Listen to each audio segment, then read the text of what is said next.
चलिए फिर आगे बढ़ रहे हैं अपन। अभी अपने को रेवेन्यू की बात करनी है। किससे बात करनी है? रेवेन्यू। कैसे जो आप रेवेन्यू है वो बुक करोगे, एक कॉन्ट्रैक्टर कैसे रेवेन्यू बुक करेगा उसकी बात कर रहे हैं। तो ये दो चीजें हैं। सबसे पहली है whether the outcome of contract can be estimate reliably, कि जो आपको रेवेन्यू मिलने वाला है, जो आउटकम आने वाला है, क्या आप उसको रिलायबली मेजर कर सकते हो कि नहीं कर सकते। पहला आंसर यस आएगा, दूसरा नो आएगा। पहले हम नो को पढ़ते हैं, यस को तो डिटेल में पढ़ना पड़ेगा। नो की बात करते हैं। इसका मतलब सर ने मुझे बुलाया, सर ने बोला स्विमिंग पूल, मंदिर, ठीक है, जिम, सब बोला।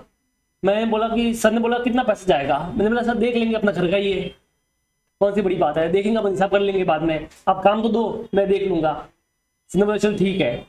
अब मुझे बताइए क्या यहाँ पे हमारा कोई आउटकम जो है क्या फिक्स हुआ कि नहीं हुआ है? नहीं हुआ है।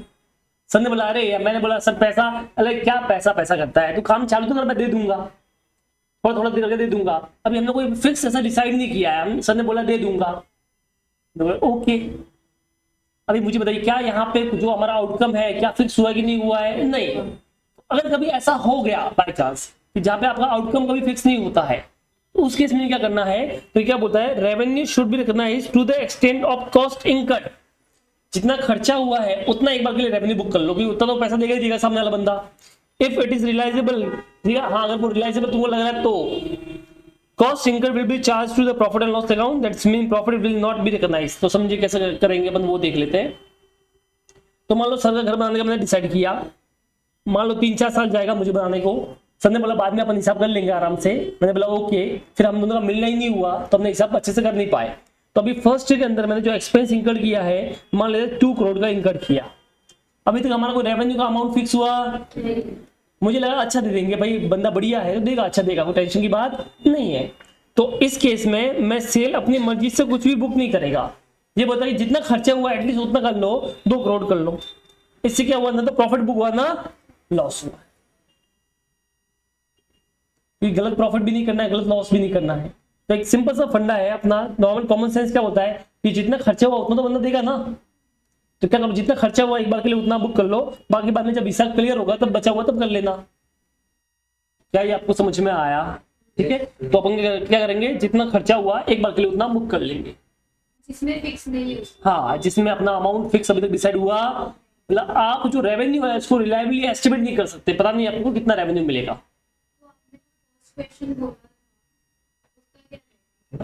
आएंगे इसमें तो रेवेन्यू डिसाइडेड था हमारा, ठीक है। तो अगर नहीं है, अगर आंसर नो आया, क्वेश्चन था whether outcome of contract can be estimate reliably, अगर नो आया तो ऐसा करना है, जितना खर्चा हुआ उतना रेवेन्यू बुक कर लो, हिसाब खत्म होगी बात।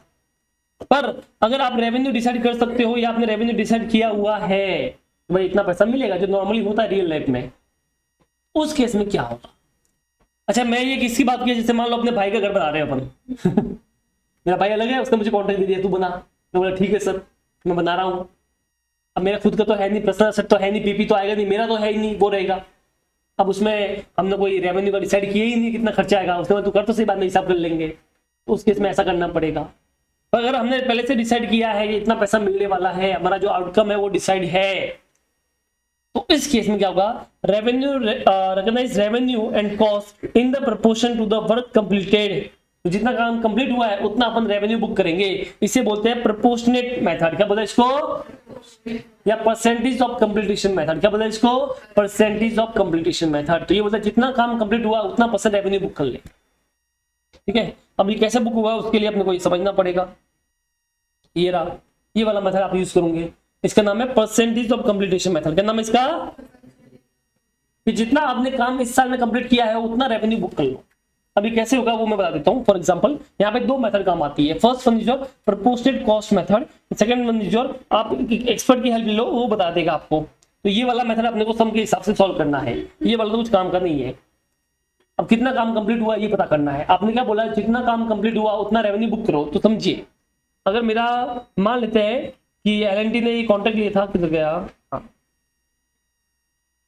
तो अगर मान लेते हैं अपन कि एलएनटी जो है, ठीक है, एलएनटी जो है, ठीक है, उसने कॉन्ट्रैक्ट लिया था मोदी जी से। हाँ, ये मोदी जी बना देते हैं अपन, इनसे जो कॉन्ट्रैक्ट लिया था, ठीक है, 1000 करोड़ का लिया था। इस बार एलएनटी ने मान लेते हैं 20% काम कंप्लीट किया है। कितना किया? तो ये बताओ रेवेन्यू कितना बुक करेगा? 20%, 1 करोड़ का 20%। 200 करोड़ रेवेन्यू बुक करेगा। क्या ये समझ में आया? अगर इसने 50% काम कंप्लीट किया तो कितना बुक करेगा? 50%, 500 करोड़ रुपए। अब क्वेश्चन ये कि सर ये परसेंट कैसे निकालेंगे, कितना काम कंप्लीट हुआ है? इसके दो वे, कितने वे इसके? पहला वे क्या है? सिंपल सा, एक काम करो, आप एक एक्सपर्ट को बुलाओ, वो आपको बता देगा कि इतना काम, आपके इतने काम में से इतना काम कंप्लीट हुआ है, तो वो बता देगा। या दूसरा, ये तुम एक फॉर्मूला यूज कर सकते हो काम कंप्लीट कितना हुआ वो निकालने का। तो अगर परसेंटेज ऑफ कंप्लीटेशन तुमको निकालना है तो आप एक फॉर्मूला यूज कर सकते हो। फॉर्मूला क्या होगा, आप देख लीजिए कि जितना मेरा कॉस्ट इंकर्ड हुआ है, आपको कॉस्ट लेना है, कितना खर्चा अभी तक हुआ है। तो मान लेते हैं मैंने इसको बनाने में अभी तक मान लेते हैं 250 का खर्चा गया। कितना खर्चा किया है? 250 करोड़ का। तो मेरा कॉस्ट इंकर्ड 250 हो गया, divide by total estimated cost करना है, टोटल एस्टिमेटेड कॉस्ट इनटू 100।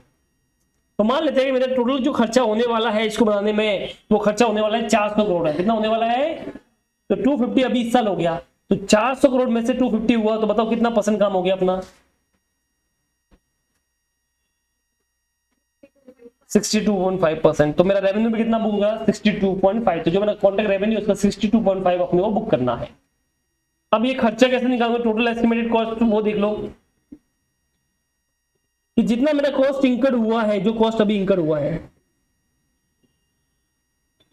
वो प्लस फ्यूचर एस्टिमेटेड कॉस्ट या फर्दर एस्टिमेटेड कॉस्ट। कि मान लेते कि अभी तक मैंने इसके ऊपर 250 करोड़ का खर्चा किया है, आगे मुझे और कितना करना पड़ सकता है? एस्टिमेटेड कॉस्ट बोला है, तो मान लो एस्टिमेट मुझे आगे 200 करोड़ और करना पड़ सकता है। तो मुझे बताओ टोटल इस कॉन्ट्रैक्ट करने में कितना खर्चा आएगा? 450 में से इस साल मैंने कितना किया है? 250 करोड़ का। तो मेरा रेवेन्यू कितना परसेंट हो गया? 250 डिवाइड बाय 450 कर लो, तो इतना परसेंट काम कंप्लीट हो गया। हाँ, जो भी आएगा वो। क्या ये तुमको समझ में आया? तो इस तरह से आप परसेंटेज निकाल सकते हो। ये तुम्हारा फॉर्मूला हो गया परसेंटेज निकालने का। तो देखिए क्या बोला इसने, देखिए सी परसेंटेज ऑफ कंप्लीटेशन। आप कैसे परसेंटेज निकालोगे, ये परसेंट कैसे निकालोगे वो देख लो। कॉस्ट टू द डेट, आज तक कितनी कॉस्ट है, that is called cost incurred till the date, divide by total cost. ये कैसे निकलेगा? जितनी कॉस्ट इनकर्ड हुई है प्लस एस्टिमेटेड फ्यूचर कॉस्ट, तो टोटल कॉस्ट मिल गई, इनटू 100 कर लो, तो तुमको परसेंट मिल जाएगा।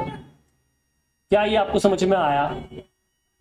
नाउ जो परसेंट आपको मिला है उसको, जो आपका कॉन्ट्रैक्ट प्राइस है उससे मल्टीप्लाई कर दो, तो अपने को रेवेन्यू मिल जाएगा। क्या ये तुमको समझ में आया? तो मान लेते हैं कि मेरे कॉन्ट्रैक्ट प्राइस 1000 करोड़ का था और इस बार मैंने 40% काम कंप्लीट किया है, तो बताओ मेरा रेवेन्यू कितना बुक होगा? 400 करोड़ का। कितना बुक होगा? तो मैं इतना रेवेन्यू बुक कर लूंगा। पर मान लो आपने लास्ट से भी रेवेन्यू बुक किया था पहले से, तो अभी जो कर रहे हो, तो ये जो परसेंट ले रहे हो आप, ये क्यूमुलेटिव परसेंट है। कौन सा परसेंट है? कि आपने ऊपर बढ़ी यूज किया कॉस्ट इनकट, तो उसमें पुराने वाली कॉस्ट भी होगी, अभी भी की होगी, सब कॉस्ट होगी। तो ये जो परसेंट आएगा ये क्यूमुलेटिव आएगा। मतलब मान लो लास्ट टाइम 20% के था, तो अभी जो आपने फॉर्मूला लगाया उसमें 50% हो गया। तो क्या आपने करंट में 50% किया कि बचा हुआ डिफरेंस किया? बचा हुआ डिफरेंस। लास्ट ईयर 20 था, इस बार 50 कितना एक्स्ट्रा हो गया? 30%। तो जब आप रेवेन्यू बुक करोगे तो आपने यहाँ पे आपने मल्टीप्लाई किया 50% का, मान लो फॉर एग्जांपल, तो जो लास्ट ईयर का रेवेन्यू था वो माइनस कर लो, तो ऑटोमेटिक करंट निकाल जाएगा। क्या बोल दिया सर? पता नहीं चला, समझो। ऐसे देखिए, मैंने एक कॉन्ट्रैक्ट लिया है 1000 करोड़ का। कितना कॉन्ट्रैक्ट लिया है? ठीक है, ये मेरा टोटल कॉन्ट्रैक्ट रेवेन्यू है।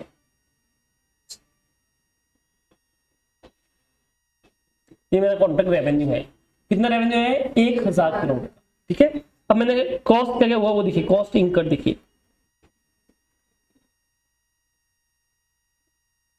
2023 में मैंने काम शुरू किया, इस साल मैंने 200 करोड़ का खर्चा किया है। 2024 तक मैंने 480 करोड़ का खर्चा कर लिया। ये टोटल खर्चा है, मतलब पुराना वाला भी इसमें इंक्लूड है। अब तक कितना खर्चा किया? 2025 तक मैंने पूरा 100% जो मेरा खर्चा होने वाला था वो सारा कर लिया, 800 करोड़ का पूरा खर्चा हो गया। बस अब मेरा बंदे रेडी हो गया, तो ये मेरी कॉस्ट इनकर्ड है। क्या ये तुमको समझ में आया? इतना खर्चा मेरा टोटल मिला के हुआ है। कितना खर्चा हुआ बनाने को? 800 करोड़ रुपए का खर्चा।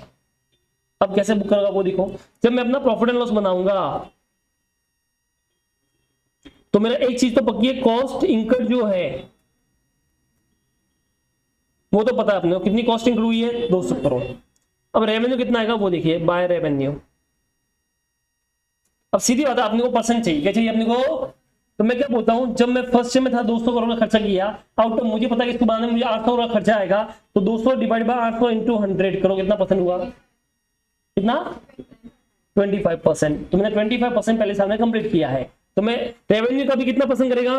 25%। तो 1000 इंटू 25% 250 का करेगा। तो बताइए मुझे कितना प्रॉफिट हो गया? 2 प्रॉफिट कितना आ गया? 50। ये मेरा फर्स्ट ईयर का खर्चा हो गया, फर्स्ट ईयर का। First year profit and loss में ये देखिएगा। क्या ये आपको समझ में आया? किसी को भी डाउट है तो आप बोल सकते हो। नाउ नंबर 2, ठीक है, ये फर्स्ट ईयर का हो गया मेरा। दूसरे साल का पीएनएल लिखो, ये मेरा दूसरे साल का पीएनएल अकाउंट है। बाय रेवेन्यू और टू कॉस्ट। अब ऑब्वियसली इस साल तो मैंने जो कॉस्ट इंकर की है वो 480 है, बट 480 में से 200 तो ऑलरेडी बुक हो चुकी है ना। तो 480 में से 200 ऑलरेडी हो चुकी है। तो बताओ इस साल कितनी की अपन ने? 280, बराबर है। अब परसेंट निकालना अपने को, परसेंट कैसे निकलेगा वो देख लीजिए, परसेंट कैसे निकलेगा। तो अभी तक मैंने 200 और 280 कितना खर्चा किया? 480 किया। टोटल मेरा खर्चा 480 हो गया। आउट ऑफ कितने खर्चे के बदले? 800 के बदले। तो बताओ कितना गया?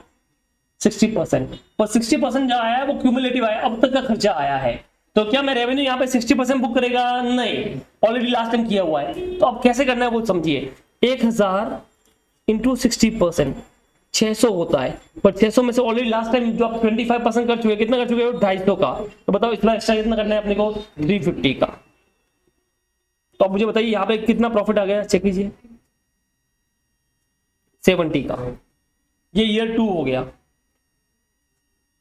आया समझ में? लास्ट वाला ईयर 3, ये PNL account.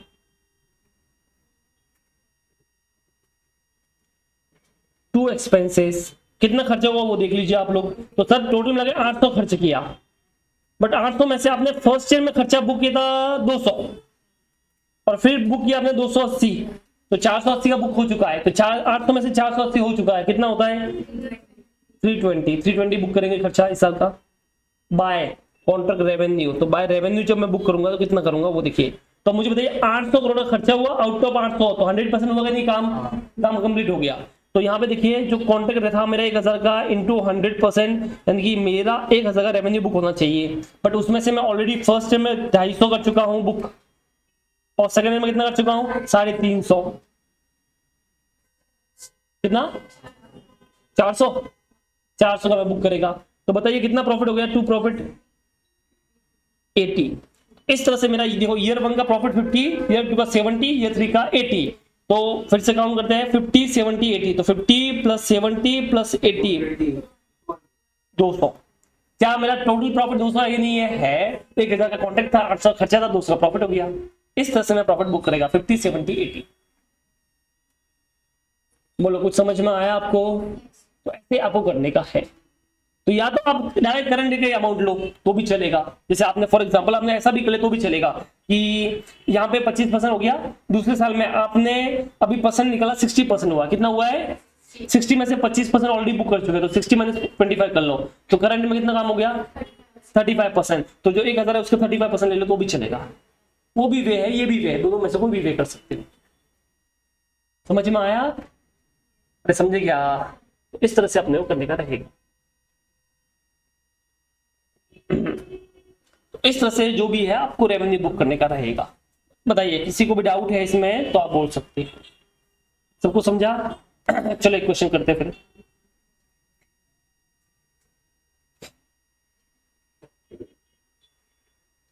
Question number 1, Shiva it's work on the field of the long term construction for a recognized revenue it follow the given accounting policy। Shiva क्या बोलता है? मैं ऐसे रेवेन्यू बुक करेगा। वो बोलता है कि देखो जब तक मेरा काम 25% नहीं होता मैं कोई रेवेन्यू बुक नहीं करेगा। मेरा 25 से 50% तक मैं 25% बुक करेगा। फिर 51 से 75 में 50% बुक करेगा, और 75 से 90% काम कंप्लीट होने में इतना रेवेन्यू बुक करेगा। और जैसे 90% अब होगा मैं 100% बुक करेगा। क्या वो ऐसा कर सकता है? नहीं। ये सेवन बोलता है मैं किसके लिए बैठा है? अपनी मर्जी से करेगा, मारेगा चमाट। ऐसा कुछ कर सकता नहीं है। वो बोलेगा मैं बोला ना जितना काम कंप्लीट हुआ वैसा करने का। तो यहाँ पे देखिए द कंपनी टू का कॉन्ट्रैक्ट वैल्यू 150 करोड़, उसने कॉन्ट्रैक्ट लिया 150 करोड़ का। And started work on in from year 1, उसने काम फर्स्ट ईयर से काम शुरू कर लिया। During the year 1 30% of the work was completed at a cost of 35 crore. कितना खर्चा हुआ आपने? 35 करोड़ का। ड्यूरिंग द ईयर 2 आपने 40% और काम किया तो आपने 40 करोड़ और खर्चा किया है।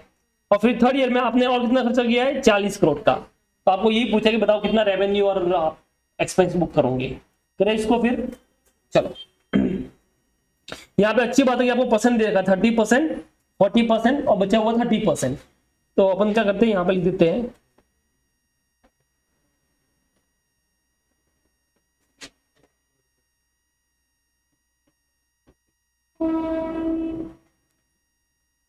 इसमें डायरेक्ट कर सकते हो क्योंकि परसेंट दे रखा आपने को। कितना परसेंट है बताओ? ईयर 1 फर्स्ट ईयर, ये ईयर 2 सेकंड ईयर, ईयर 3। पहले 30%, फिर 40%, फिर 30%। क्या ये तुमको समझ में आया? ठीक है, अभी अपने को रेवेन्यू बुक करना है। तो देखो कॉन्ट्रैक्ट रेवेन्यू, तो देखो ऐसी बात है, आपने 150 करोड़ का कॉन्ट्रैक्ट लिया है, इंटू 30% तुम्हारा रेवेन्यू बुक हुआ। कितना बुक होगा? 45 माइनस करना है कॉन्ट्रैक्ट एक्सपेंसेस। कितना दिया है? 35 का। तो बताइए कितना फाइनल हो गया? 10 करोड़ का प्रॉफिट।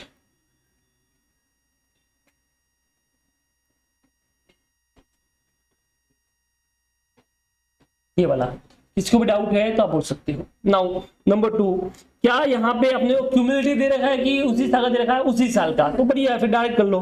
150 इंटू 40%, 60 का हुआ है। खर्चा कितना हुआ उस साल का? उसी साल का खर्चा है, बराबर ना? तो ये 12 का आ गया। अब लास्ट 150 इंटू 30%, 45। कितना खर्चा हुआ है? 40 5, बराबर कि नहीं? चलो अब क्रॉस वेरीफाई करें। क्रॉस वेरीफाई, टोटल रेवेन्यू तुमको पता है, टोटल रेवेन्यू जो हुआ है तुम्हारा वो 150 करोड़ का है, माइनस टोटल कॉस्ट बोल दो, सब मिला के इसमें कितना खर्चा हुआ। तो फर्स्ट टाइम आपने खर्चा किया 35, फिर 48, फिर 40, 123। तो बताओ कितना प्रॉफिट होता है? 27 टोटल प्रॉफिट। चेक करो जो टोटल प्रॉफिट अपने दिखाया तीनों साल का मिलकर इतना होता है कि नहीं होता है? तो होता है। क्या ये आपको समझ में आया? अब क्योंकि यहाँ पे अपने क्यूमुलेटिव नहीं लिया इसलिए वो लास्ट का माइनस नहीं किया। अगर आपको करना था तो फिर एक काम करते, फिर यहाँ पे 30 और फिर 40 70 होता, फिर उसमें से माइनस करते, वैसा भी कर सकते थे। क्या ये तुमको समझ में आया? किसी को भी इसमें डाउट है तो आप बोल सकते हो। डन, कॉपी कर लो आंसर।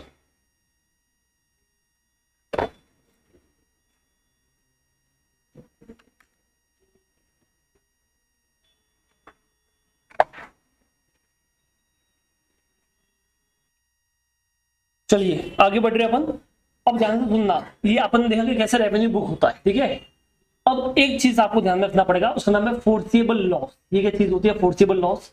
कि कभी आपने कोई कॉन्ट्रैक्ट ले लिया, अब तुमको पता चला कि भैया ये तो गड़बड़ हो गई, जो कॉन्ट्रैक्ट लिया है वो तो नुकसान वाला निकला। क्या निकला?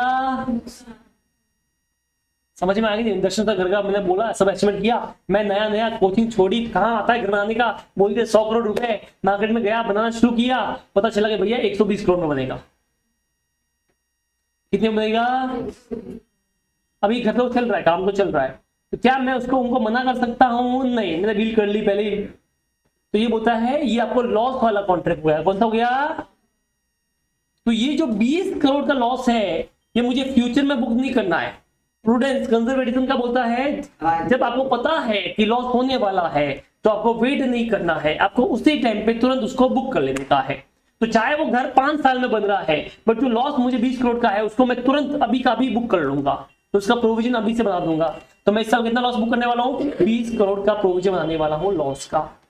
इसे बोलते हैं फोर्सिएबल लॉस। क्या बोलते हैं इसको? Foreseeable loss. ठीक है, तो ये नीचे दे रखा है, देखिए, if the estimated total contract cost exceed the total contract revenue, the full loss should be immediately recognized as an expense। तो क्या आपको वेट करना है कि इमीडिएटली बुक करना है? इमीडिएटली बुक करना है। irrespective of whether the cost or work has commenced, stage of completion or anything। तो आपको वेट नहीं करना है मैंने काम शुरू नहीं किया, ये नहीं किया, अरे भैया तुम्हारा लॉस हो चुका है तो फर्क नहीं पड़ता, आपको बुक करना ही है। क्या ये आपको समझ में आया? चलो इसके ऊपर एक क्वेश्चन है वो देख लेते हैं। Question number 2, B limited undertook a construction contract for 50 crore in April 2014। तो आपने एक कॉन्ट्रैक्ट लिया है 50 करोड़ का, ठीक है, कभी लिया है? अप्रैल 2014 में।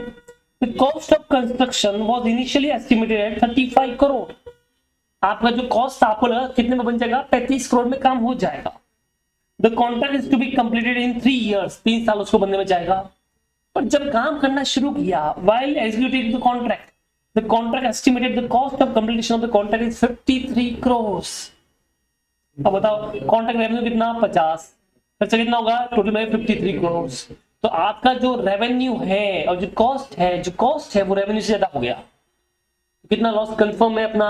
3 करोड़ का लॉस जो है वो क्या है? Confirm. Can the company provide the expected loss in the books for the year ended 31st March 2015? क्या आप इसी साल में फर्स्ट में लॉस को बुक कर सकते हो? बिल्कुल करना ही पड़ेगा। तो देखो कैसा लिखना है। सबसे पहले एप्लीकेबल एएस आ गया। एएस जो है आपका कौन सा है? एएस 7 कंस्ट्रक्शन कॉन्ट्रैक्ट, बराबर ना? एएस 7 आ गया कंस्ट्रक्शन कॉन्ट्रैक्ट। नाउ प्रोविजन, ये पैरा याद हो तो अच्छी बात है, नहीं हो तो भी चलेगा, ठीक है। As per the AS 7 construction contract, when it is probable that total contract cost will exceed total contract revenue, the expected loss should be recognized as an expense immediately। आपको उसी टाइम पे बुक कर लेने का है, irrespective of whether or not work has commenced on the contract, चाहे काम शुरू किया कि नहीं किया। स्टेज ऑफ कंप्लीशन, कितना भी काम कंप्लीट हुआ होगा, 2%, 3%, 50%, 100%, कितना भी, ठीक है। और the amount of profit expected to arise on the other contract which are treated as a single construction contract in accordance with the para 8 of AS 7, ठीक है। अब ये क्या बोला है ये थोड़ा बाद में समझाऊंगा, तो इसको अभी के लिए छोड़ दो, ठीक है। आगे बढ़ते हैं।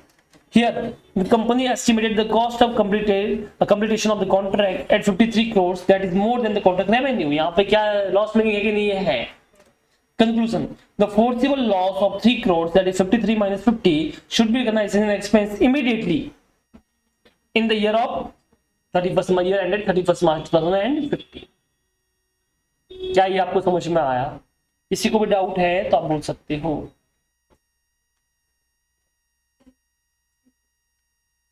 क्या? हाँ, क्यों है? क्योंकि इसने कुछ पूछा है। इसने ऐसा नहीं बोला जनरल एंट्री पास करो, इसने बोला कि क्या अपन इसमें कुछ लॉस प्रोवाइड कर सकते हैं। आंसर तो बेटा एक लाइन का था, हाँ कर सकते हैं। अब 5 मार्क खिलाता तो सिर्फ हाँ लिख के आएगी यस, तो फिर 5 मार्क थोड़ी मिलेगा, थोड़ा तो उसको एक्सप्लेन करना पड़ेगा, ऐसा है। नहीं ऐसा नहीं, कुछ प्रैक्टिकल है कुछ थियरी, ये मिक्स है, इसमें कुछ प्रैक्टिकल भी है कुछ थियरी भी है, मिक्स टाइप का क्वेश्चन है। जैसे AS20 है EPS, वो पूरा प्रैक्टिकल है, समझ में आया कि नहीं आया? तो कुछ तो एकदम प्रैक्टिकल है, कुछ एकदम थियरी, जैसे AS1 पूरा थियरी था, AS4 पूरा थियरी था, AS5 थियरी था। इसी तरह से कुछ AS प्रैक्टिकल वाले आएंगे और कुछ तो मिक्स आएंगे। समझ में आया कि नहीं आया? तो ऐसा मिक्स टाइप का जर्नी रहेगा इसमें, ठीक है। एनीवेज चलिए अब कॉपी कीजिए इसको, चलो फटाफट।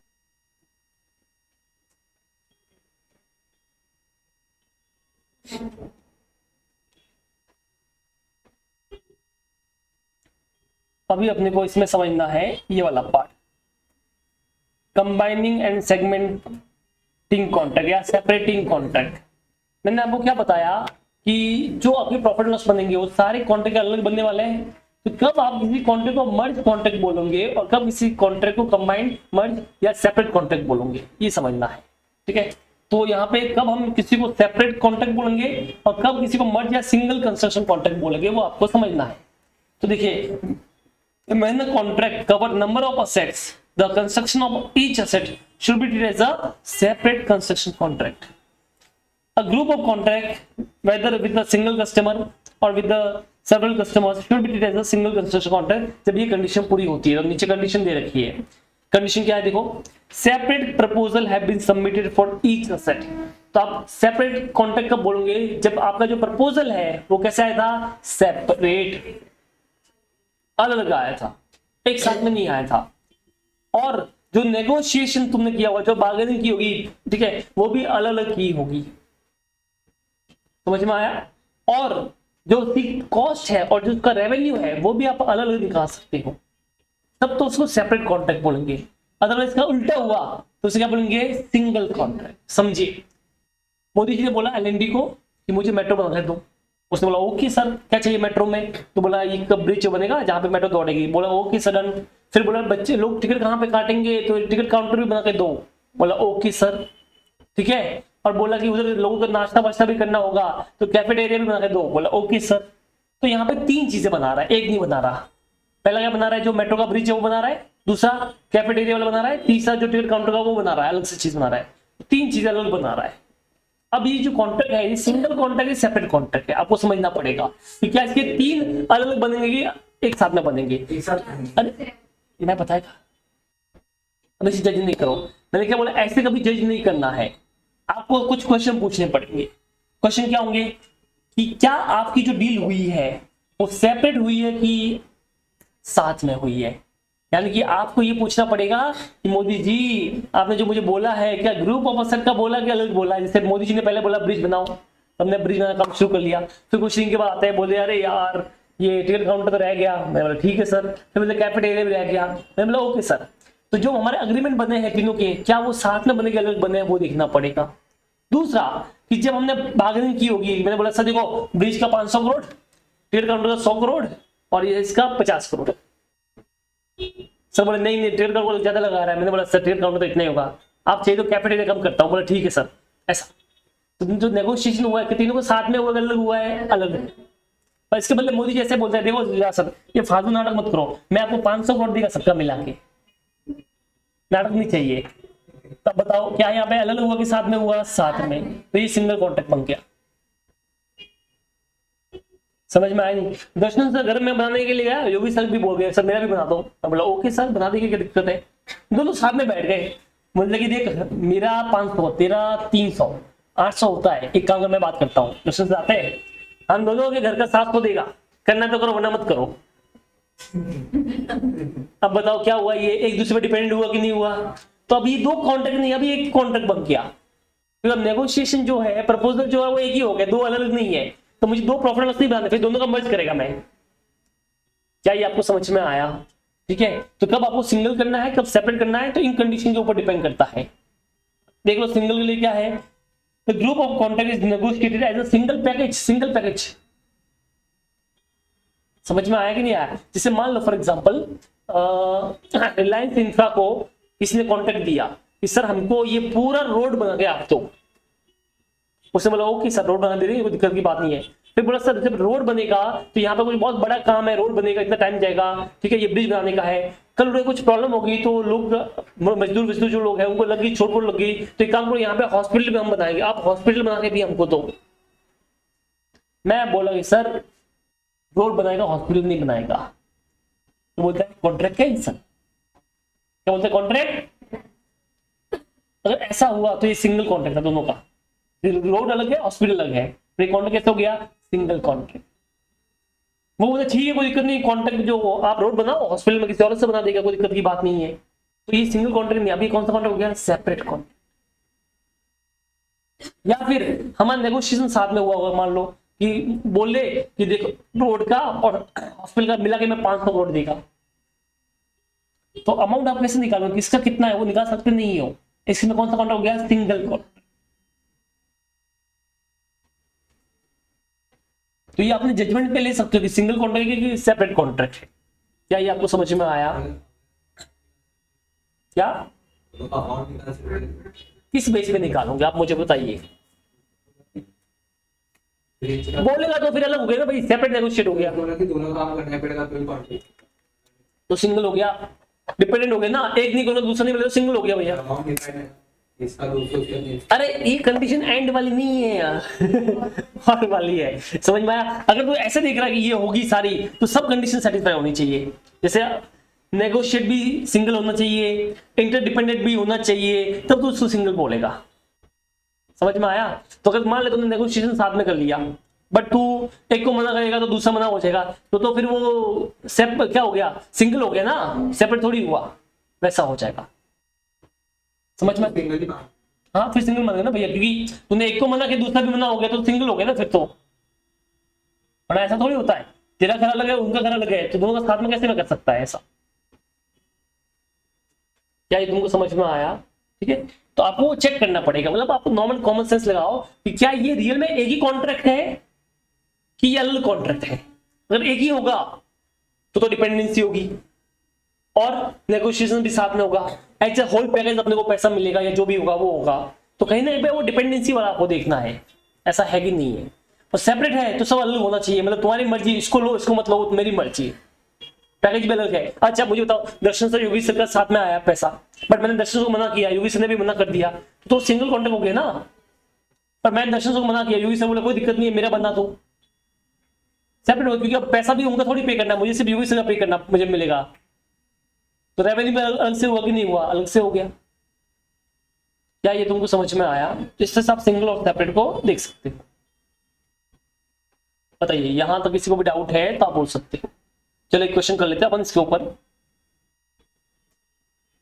ये देखिए, और नहीं ये वाला नहीं है, ये वाला question number 6। P Limited, a construction contractor, undertake the construction of a commercial complex. This commercial complex consists of 3 towers. कितने टावर उसमें बनेंगे? 3 tower. Each tower is subject to separate negotiation. क्या तीनों कॉन्ट्रैक्ट का नेगोशिएशन सेपरेट हो रहा है? हाँ जी। P Limited entered into an agreement for this commercial complex construction. The agreement lays down the contract revenue for each tower. देखो तीनों का रेवेन्यू दे रखा है कि पहले टावर का 40 लाख, दूसरे का 50 और तीसरे का 65, respectively, besides the other terms and conditions of each tower. P Limited of the view that since single agreement has been entered, ये होता है कि एग्रीमेंट तो एक ही हुआ है तीनों का। बताइए क्या ये सिंगल कॉन्ट्रैक्ट हुआ? और अच्छा ये बोल भी रहा है कि कस्टमर भी एक ही है, तो क्या ये सिंगल कॉन्ट्रैक्ट है या अलग कॉन्ट्रैक्ट है? अलग अलग। मेन चीज नेगोशिएशन अलग से होना चाहिए, रेवेन्यू अलग से होना चाहिए, और कस्टमर आराम से आपका सेपरेटली एक्सेप्ट कर सकता है, सेपरेटली रिजेक्ट कर सकता है। अगर ऐसा है तो वो सेपरेट कॉन्ट्रैक्ट है।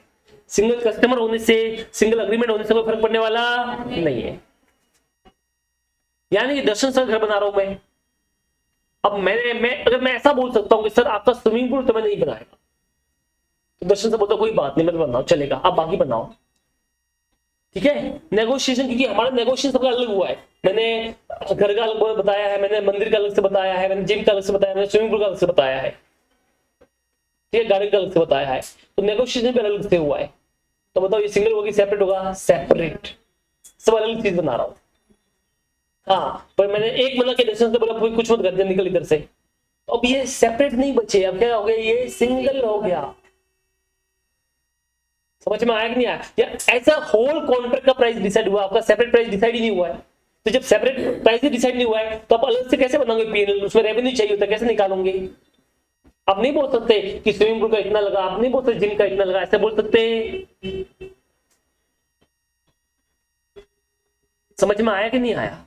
उसके बाद मैंने बताया आपको एग्जांपल बना रहे एक मल्टीनेशनल हॉस्पिटल बना रहे 500 करोड़ का एक पूरा चेन रहेगा, हॉस्पिटल चेन। तो मैंने जो हॉस्पिटल चेन आपको बोला उसमें अलग अलग हॉस्पिटल थे, तो आपने बोला मैं इतनी फार्मेसी पे बना, तो अगर तो मेरा ऑलरेडी फिक्स बंदा चलिए एक मैं किसी और से बना लूंगा,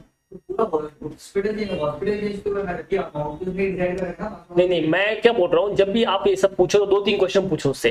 पहला, क्या आपका नेगोशिएशन जो है वो सेपरेट हुआ है कि साथ में हुआ है? साथ में हुआ है, तो क्या आप उसका प्राइस अलग से निकाल सकते हो? नहीं, तो फिर वो कैसे आप करोगे? रेवेन्यू नहीं करोगे उसका अलग से, पॉसिबल ही नहीं है, तो वो सिंगल कॉन्ट्रैक्ट हो गया। या तो वो बोलता है फार्मेसी नहीं बना रहा हूं, नहीं वैसा नहीं है। अभी आप बोलो 10 हॉस्पिटल बना रहे मान लो, और 10 का पैकेज साथ में हो गया, 500 करोड़ में हो गया। समझ में आया कि नहीं आया? तो अब तो आपको पता ही नहीं कि पहले हॉस्पिटल कितना पैसा पे कर रहे हो, दूसरा कितना करो, तीसरा कितना पे करो, पता ही नहीं है। तो अब आप कैसे रेवेन्यू बांटोगे अलग अलग हॉस्पिटल में? आपके हिसाब से वो सही हो सकता है, दूसरे हिसाब से थोड़ी सही होगा।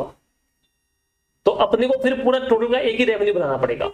और अगर आपने सबका नेगोशिएशन अलग किया है कि इस ऑफर 200 करोड़, इसका 200 करोड़, इसका 300 करोड़, इसका 800 करोड़ ऐसा किया है, तो क्या अपन सबका अलग रेवेन्यू निकाल सकते हैं? हाँ। सर कॉस्ट भी पता है, इसका कॉस्ट इतना, इसका कॉस्ट इतना, तो क्या अलग से कॉस्ट निकाल सकते हैं? हाँ। तो अलग से प्रॉफिट लॉस बन जाएगा। थोड़ा लॉजिक लगाइए, क्या प्रॉफिट लॉस अलग से बन सकता है? अगर साथ में किया है तो कैसे बांटोगे? बांटना पॉसिबल ही नहीं होगा। आपको अपनी मर्जी से नहीं बांटना है कि इसका इतना, इसका इतना, ऐसा करना नहीं है। नहीं, कैसे? चलो एक छोटा, एक वो कुत्ते का घर था छोटा वाला, और आप बोल रहे हो कि मान लो 100 करोड़ है, डिवाइड बाय 5 काम कर रहे हो, तो 100 करोड़ डिवाइड बाय 5 कर लो, तो कुत्ते का घर 20 करोड़ में बन गया। खर्चा कितना आएगा? लाख रुपया उसको बनाने का, और रेवेन्यू 20 करोड़ का, तो गड़बड़ हो जाएगी ना भैया। वैसा बोली, समझ में आया ये वाला आपको? चलिए, so now applicable is AS7 construction contract provision. अब ये लिखना है कि भैया कब हम इसको सेपरेट कॉन्ट्रैक्ट बोलते हैं, तो ये आपने लिख दिया। As per the AS7 construction contract, when a contract cover number of the assets, the construction of each asset should be treated as a separate construction contract when, ये कंडीशन है, इसमें आना चाहिए। पहला, separate proposal have been submitted, separate proposal मिलना चाहिए। दूसरा, each asset has to subject separate negotiation, negotiation कैसा होना चाहिए? separate। इसका मतलब ये कि एक कैंसिल होता दूसरे कैंसिल होने ही नहीं चाहिए। तीसरा, the contractor and customer have been able to accept or reject that part of the contract related to the each asset, ऐसा कि वो सामने वाला भी मना कर सकता है, अपन भी मना कर सकते हैं, ये वाला चीज नहीं करेगा। ठीक है। The cost and the revenue of each asset can be identify. तो अगर ये सब है तो हम सेपरेट बोलेंगे, और इनमें से कोई भी मिसिंग हुआ तो सिंगल बन जाएगा। लॉजिकली देखो कि मैंने प्रपोजल तो सेपरेट रखा, हमारा नेगोशिएशन भी सेपरेट हुआ, बट एक मना किया तो दूसरा भी मना हो जाएगा, तो वो सिंगल ही हो गया ना भैया, वो सेपरेट कहां पे हुआ? चलो, एक मना किया तो दूसरा मना नहीं होगा, सब बराबर है, बट हम कॉन्ट्रैक्ट रेवेन्यू कॉन्ट्रैक्ट कॉस्ट को नहीं बांट सकते, जो भी खर्चे होते हैं सब साथ में होते हैं, तो सिंगल हो गया। समझ में आया कि नहीं आया? वैसा है।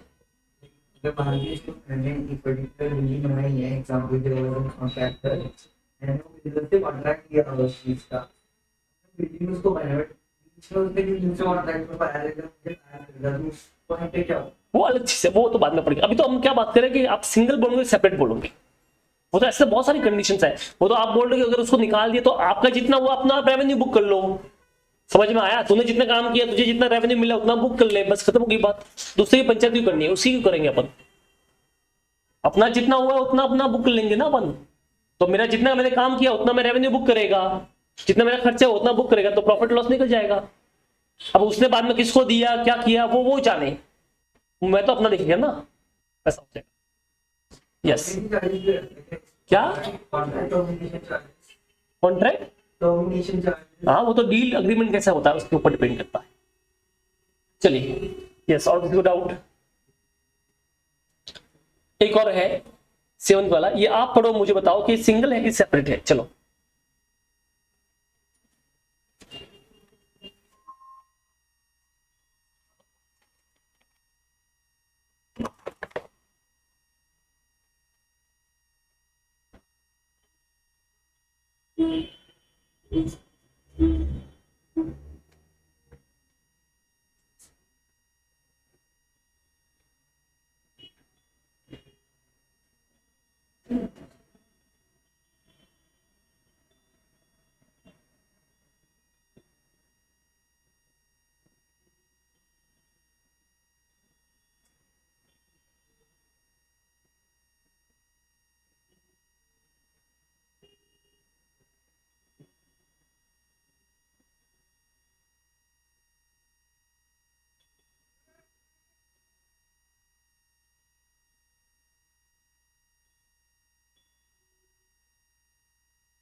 क्या लगता है सिंगल की सेपरेट है?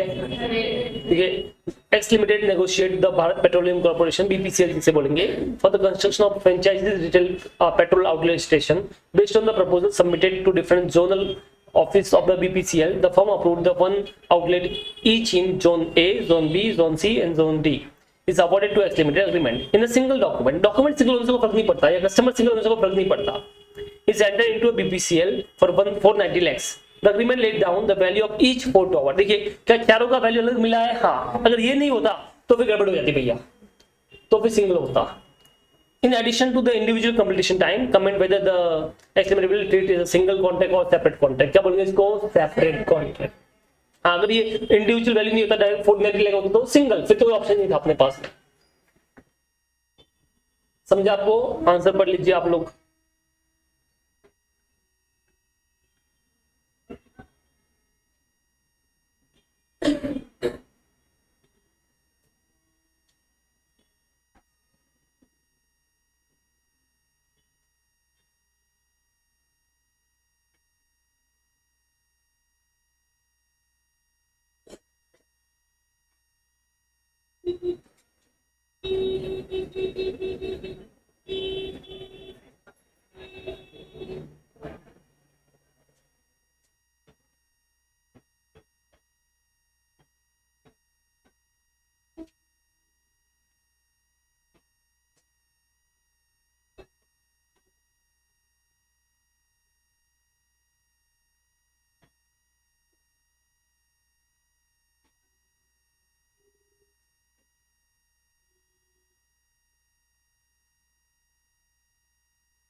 चलो हुआ, बोलिए किसको डाउट है तो आप बोल सकते हो. सबको समझ में आया? आगे बढ़े. ठीक है, तो ये हो गया आपका सिंगल कॉन्ट्रैक्ट और सेपरेट कॉन्ट्रैक्ट की बात.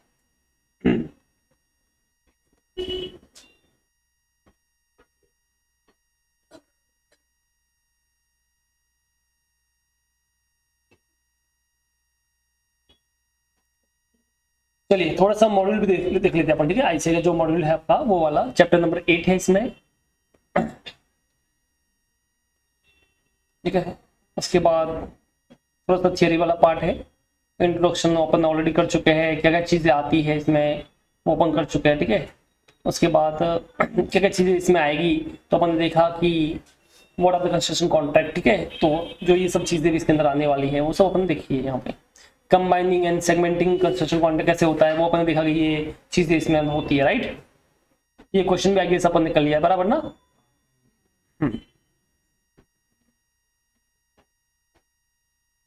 ये टाइप भी देख लिया, फिक्स प्राइस होता है और कॉस्ट प्लस होता है.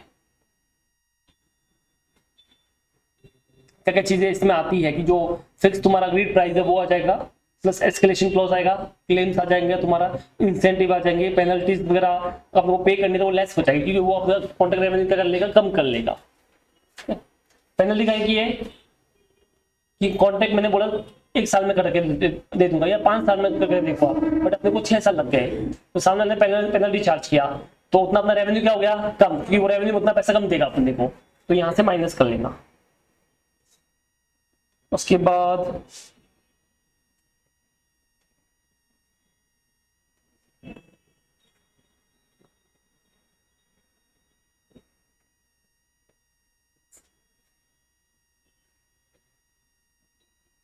ये देखिए छोटा सा चीज है वो देख लेते हैं अपन. ठीक है, परसेंटेज ऑफ कंप्लीशन मेथड का एग्जाम इलस्ट्रेशन दे रखा है.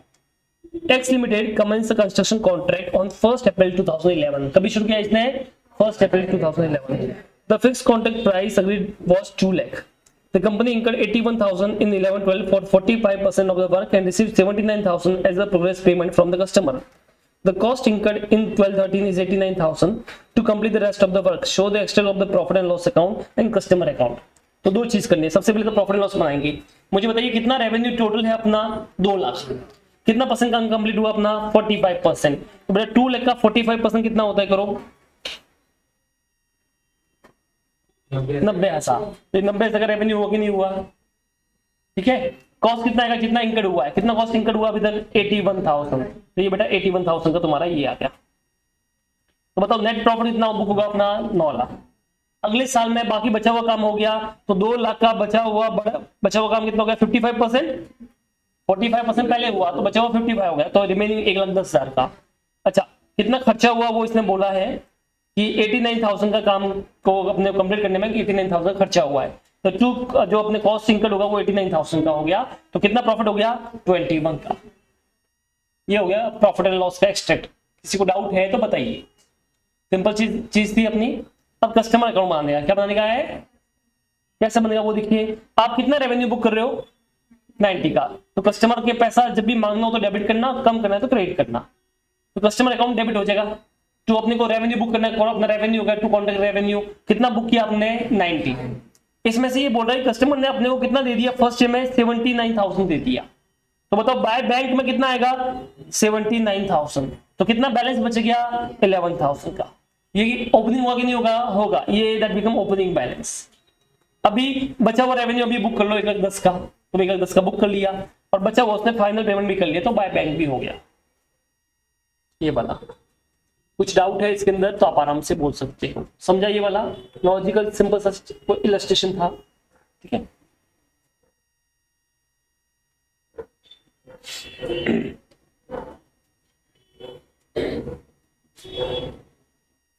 ये वाला क्वेश्चन का आंसर आप बताओगे भैया।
क्या समझा आप बताओ।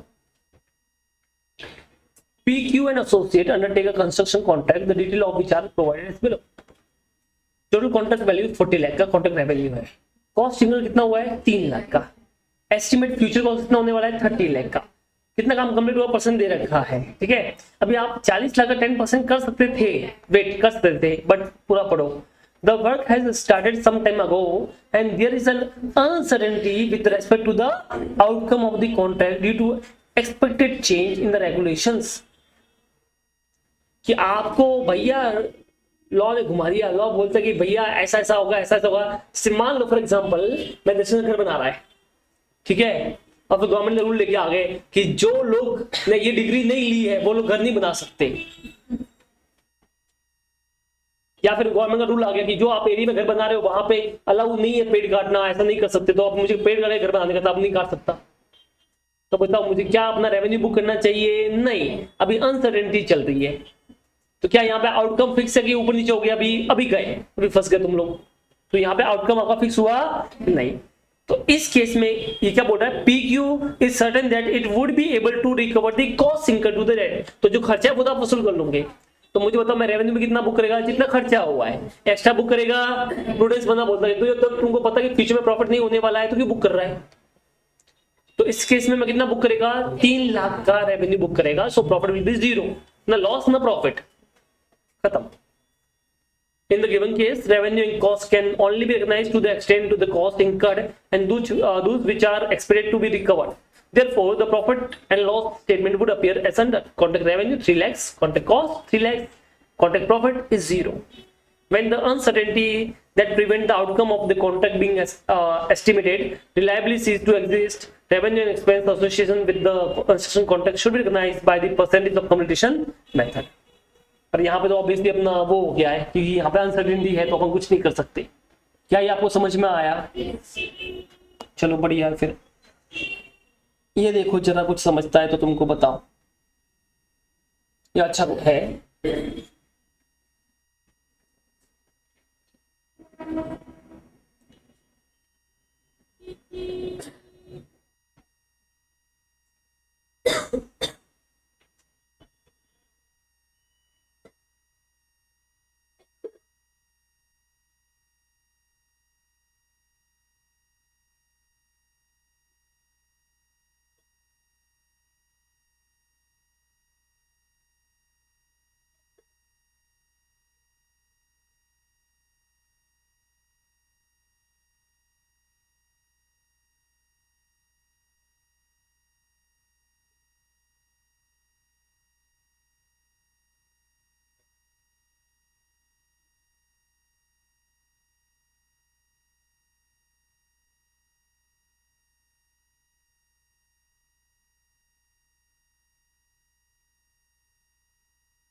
चलिए क्या है क्वेश्चन देख लीजिए।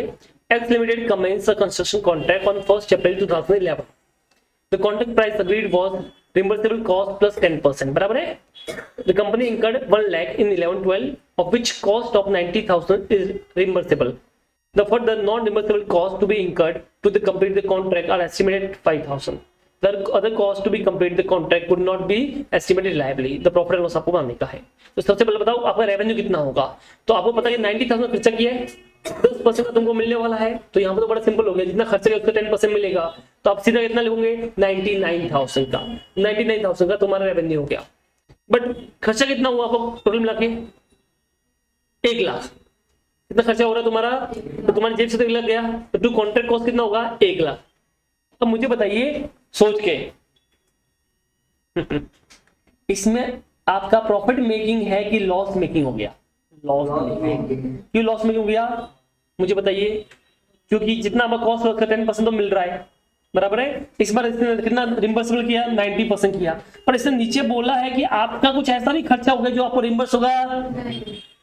ये कॉन्ट्रैक्ट लॉस मेकिंग होगा, जितना खर्चा है उसमें तो आपको मिलेगा, बट ये 5,000 मिलने वाला नहीं है। और अपने को पता जो खर्चा अपना होने वाला ही है, जो लॉस होने वाला ही है, उसको वेट नहीं करने का, उसको तुरंत बुक करने का। तो जब मैं यहाँ पे कॉन्ट्रैक्ट रेवेन्यू बुक किया, मैं कॉन्ट्रैक्ट कॉस्ट किया, तो ये प्रोविजन फॉर लॉस भी मुझे बनाना पड़ेगा। कितना बनेगा ये? 5,000 रुपए का। क्या ये तुमको समझ में आया? तो जब मैं अपना रेवेन्यू बुक करें तो कितना करेगा?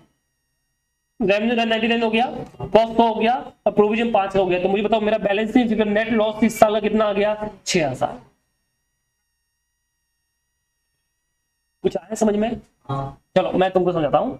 बेसिकली मेरा रेवेन्यू कितना होता है वो समझिए। 99,000 तो मुझे मिलने वाला है, के सामने 1 लाख खर्चा हो गया, तो बेसिकली मुझे लॉस सिर्फ 1,000 का था।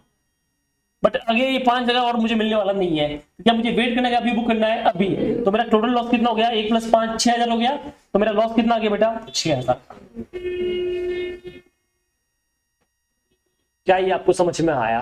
किसी को भी डाउट है तो आप बोल सकते हो। अंडरस्टूड? चलिए फिर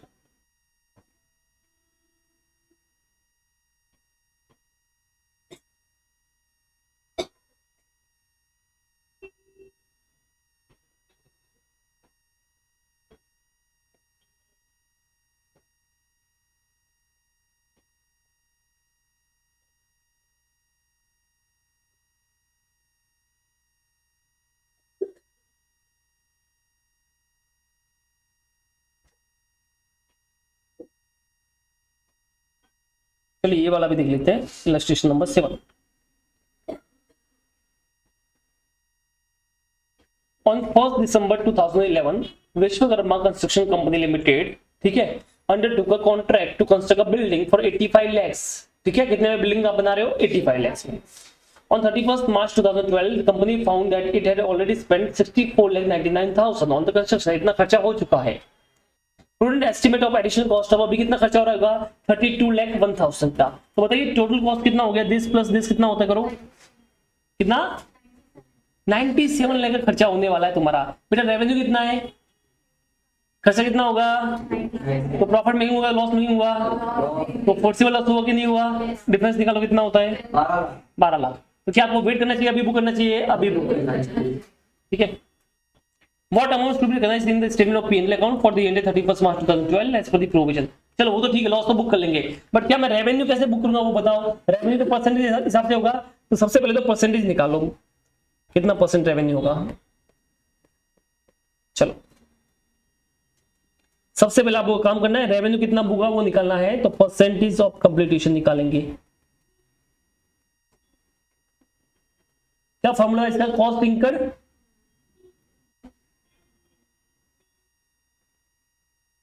divide by total estimated cost into 100।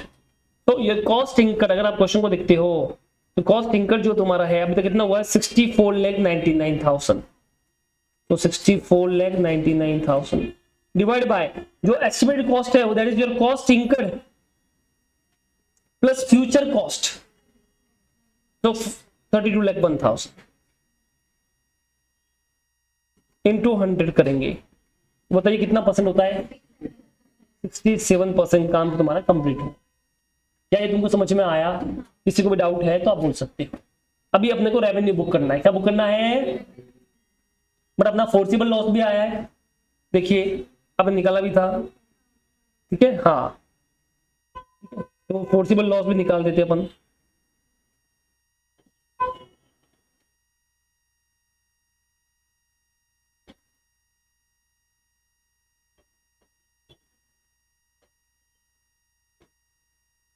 Forcible loss कैसे निकालेंगे, बहुत सिंपल है, टोटल एस्टिमेटेड कॉस्ट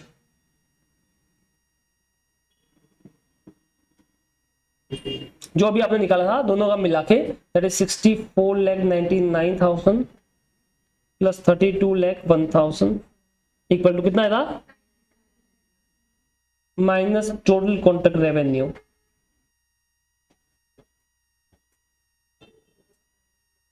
कितना था वो, 85 लाख। कितना हो गया, 12 लाख। ठीक है, इसे बोलते हैं फोर्सिबल लॉस। क्या बोलते हैं इसको, फोर्सिबल लॉस। बताइए क्या ये तुमको समझ में आया?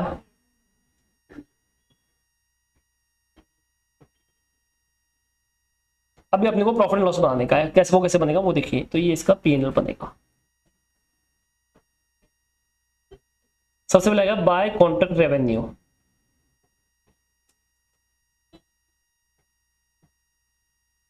तो जो आपका कॉन्ट्रैक्ट रेवेन्यू है, टोटल कॉन्ट्रैक्ट रेवेन्यू जो कि आपने डिसाइड किया था 85 लाख, कितना डिसाइड किया था अपन ने, 85 लाख बराबर ना। किधर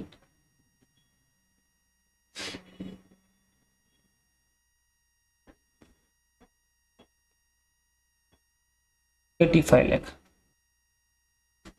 इनटू कितना परसेंट है तुम्हारा, तो कितना होता है?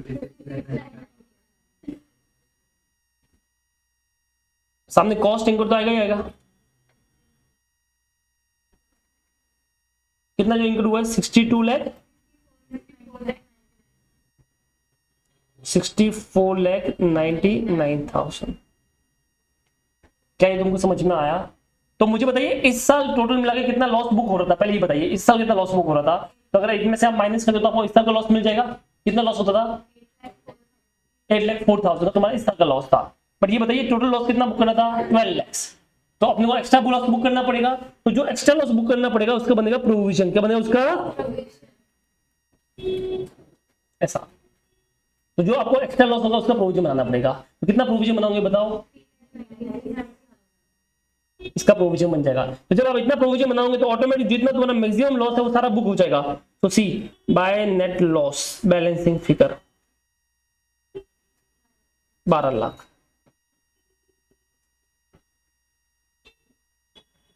कुछ आया समझ में? क्या किया कि सबसे पहले ये देखना करंट ईयर कितना लॉस था। कैसे पता चला? जो कॉन्ट्रैक्ट रेवेन्यू उसमें से कॉन्ट्रैक्ट कॉस्ट माइनस कर लो तो ये करंट ईयर का लॉस था। पर आपको टोटल लॉस इतना बुक करने की ज्यादा करना है ज्यादा। अगर टोटल लॉस है 12 लाख रुपए, इसमें से इतना लॉस अपना था ही था, तो जो कम पड़ रहा है उसका प्रोविजन बना दो। ये ऐसा थोड़ी कि आप 12 लाख का भी प्रोविजन बनाओगे और ये भी होगा तो ज्यादा लॉस हो जाएगा। मैक्सिमम कितना लॉस होगा इसमें? 12 लाख। बोलो किसी को भी डाउट है तो आप बोल सकते हो। तो ये देखिए कैसे निकाला। एक्सपेक्टेड लॉस तुम्हारा निकाला 12 लाख, कॉन्ट्रैक्ट रेवेन्यू तुम्हारा इतना था, कॉन्ट्रैक्ट कॉस्ट इतना था, तो एक्चुअल लॉस जो करंट ईयर में हो रहा है वो इतना हो रहा है। तो अब 12 लाख में से 8,04,000 माइनस कर लो, कितना बच गया? 3,96,000। इतना प्रोविजन अपने को बनाना पड़ेगा। किसी को भी इसमें डाउट है तो आप बोल सकते हो। समझ में आया ये वाला? तो चलो मैं आपके लिए वो भी लिख देता हूँ कैसे आपने प्रोविजन बनाया। ठीक है,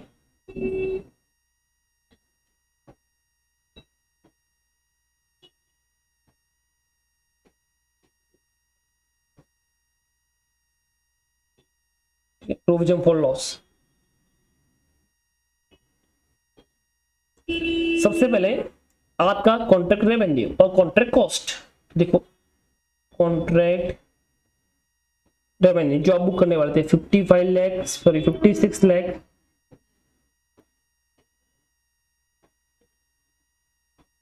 95,000 माइनस कॉन्ट्रैक्ट कॉस्ट बराबर है 64 लाख। तो जो करंट ईयर का लॉस था इसको बोलता हूं करंट ईयर लॉस। कितना आया था बताओ? 8,04,000 ये करंट का लॉस था। टोटल जो आपका लॉस होगा, टोटल लॉस कॉन्ट्रैक्ट पे देखेंगे, टोटल लॉस ऑन कॉन्ट्रैक्ट। ठीक है,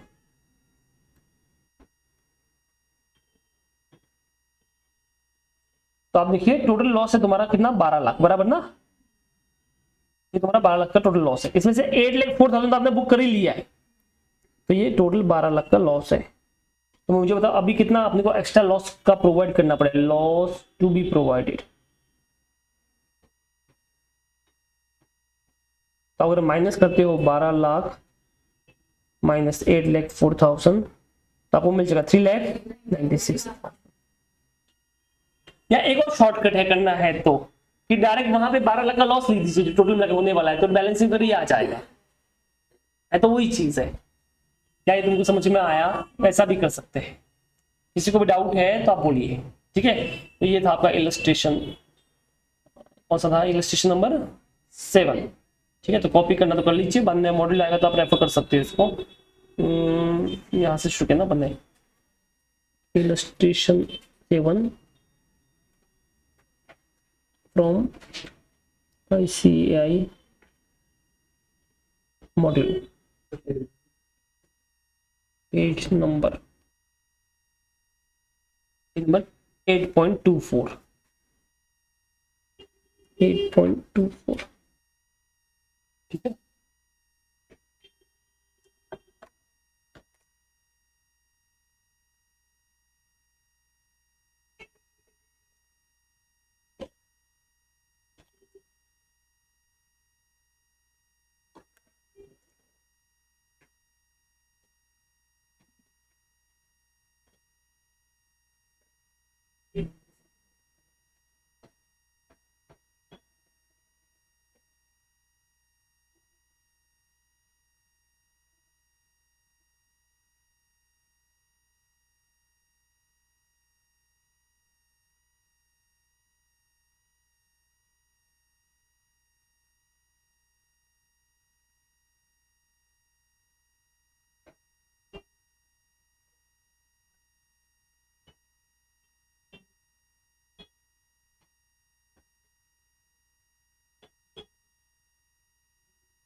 क्या हुआ, डाउट है कुछ?